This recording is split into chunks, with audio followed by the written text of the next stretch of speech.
पिवरा है मऊहा औ लाली है परसा, फागुन महीना रंग माया के बरसा। धर के लायो भांग गुजिया औ एड़सा, घर ले निकल गोरी अतका जन तरसा। ऐसो के आगे होली रे गोरी, लाल पिवरा रंगा हूँ छोरी रे, तोला रंग माँ रंगा हूँ गोरी रे। छुनुर छुनुर पैरी बाजे रे गोरी,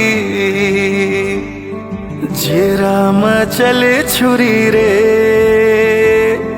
जेरा में चले छुरी रे गोरी। आजा पहिरा हूँ चुरी रे, आजा पहिरा हूँ चुरी रे। पिवरा है मऊहा औ लाली है परसा, फागुन महीना रंग माया के बरसा। धर के लायो भांग गुजिया औ एड़सा, घर ले निकल गोरी अतका जन तरसा। ऐसो के आगे होली रे गोरी, लाल पिवरा रंगा हूँ छोरी रे, तोला रंग माँ रंगा हूँ गोरी रे। छुनुर छुनुर पैरी बाजे रे गोरी, जेरा में चले छुरी रे,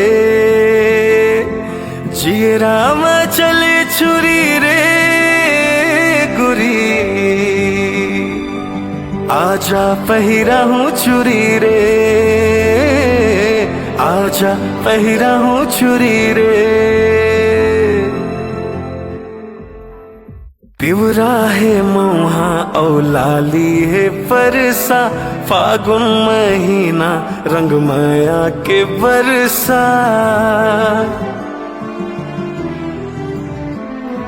धर के लायो भांग गुजिया औ एड़सा, घर ले निकल गोरी अतका जन तरसा।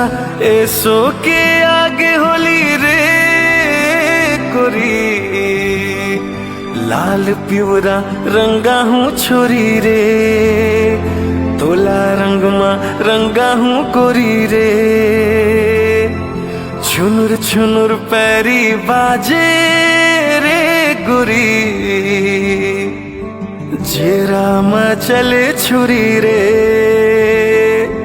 जेरा में चले छुरी रे गोरी। आजा पहिरा हूँ चुरी रे,